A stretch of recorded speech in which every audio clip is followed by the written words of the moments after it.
आज की सबसे बड़ी खबर उन लाखों कर्मचारियों और पेंशन धारकों के लिए जो सालों से इंतजार कर रहे थे अपनी वेतन में होने वाली बढ़ोतरी का।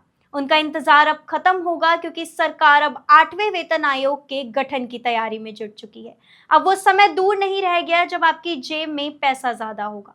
नमस्कार, मैं स्नेहा श्रीवास्तव और आप देख रहे हैं द हिंदी टॉप। 8वां वेतन आयोग, जिसको 8th पे कमीशन कहते हैं, ये सरकारी कर्मचारियों के वेतन भत्ते और पेंशन में संशोधन की एक प्रक्रिया है।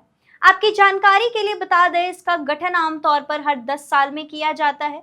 पिछली बार 2016 में 7वां वेतन आयोग लागू हुआ था। अब बारी है 8वें वेतन आयोग की, जिससे सरकारी कर्मचारियों को काफी उम्मीद है। हालांकि सरकार ने अभी आयोग की आधिकारिक घोषणा नहीं की है, लेकिन 1 जनवरी 2026 से लागू हो सकता है। यानी अगर आप केंद्र सरकार में कार्यरत है तो हो जाइए तैयार, क्योंकि आपका मासिक बजट जल्द ही बदल सकता है। 8वें वेतन आयोग से सरकारी कर्मचारियों और पेंशनर्स को भारी उम्मीद है। ऐसे में सरकारी कर्मचारी और पेंशनर्स जानने के लिए काफी उत्सुक है कि उनके वेतन और पेंशन में कितनी बढ़ोतरी होगी। आइए जानते हैं कि सरकारी कर्मचारियों के लिए क्या क्या बदलाव होने जा रहे हैं और ये बदलाव क्यों खास माने जा रहे हैं। इसमें सबसे अहम बात फिटमेंट फैक्टर को लेकर की गई है, जिससे बेसिक सैलरी और पेंशन तय किया जाता है और ये सीधे आपके वेतन पर असर डालता है। 7वें वेतन आयोग में ये फैक्टर 2.57 था, लेकिन उम्मीद है कि इसको बढ़ाकर 2.86 कर दिया जाएगा। अगर ऐसा है तो 18,000 रुपए की न्यूनतम सैलरी बढ़कर 51,480 रुपए हो जाएगी। वहीं पेंशन 9,000 से बढ़कर करीब 25,740 रुपए हो सकती है। इस तरह सरकारी कर्मचारियों की सैलरी और पेंशन में बम्पर बढ़ोतरी देखने को मिल सकती है।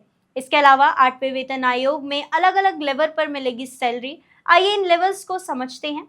लेवल 3 वाले कर्मचारियों का वेतन हो सकता है 62,000 से भी ज्यादा। तो वहीं लेवल 6 वालों की सैलरी बढ़कर 1 लाख तक जा सकती है। वहीं लेवल 10 की बात करें तो उन्हें 1.60 लाख तक मासिक वेतन मिलने की संभावना है। अब सवाल ये उठना लाजमी है कि इसमें पेंशन धारकों को क्या फायदा होगा। आखिर पेंशन की गणना भी बेसिक के आधार पर की जाती है। जब बेसिक बढ़ेगा तो पेंशन भी बढ़ेगा। ये अनुमान लगाया जा रहा है कि पेंशन 9,000 से बढ़कर 25,000 तक जा सकता है।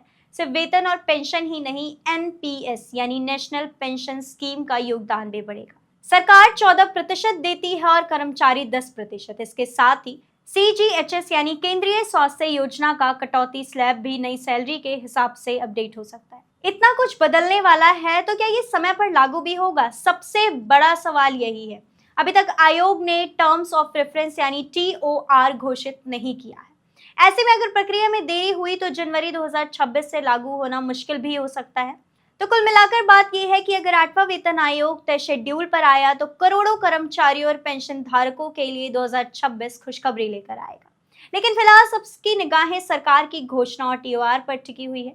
जैसे ही कोई आधिकारिक सूचना आती है, हम आपको सबसे पहले अपडेट करेंगे। ऐसी ही और जानकारी के लिए हमारे चैनल द हिंदी टॉप को सब्सक्राइब कर लें और बेल आइकन दबाना मत भूलें और साथ ही हमें एक्स, फेसबुक और इंस्टाग्राम पर भी फॉलो करें।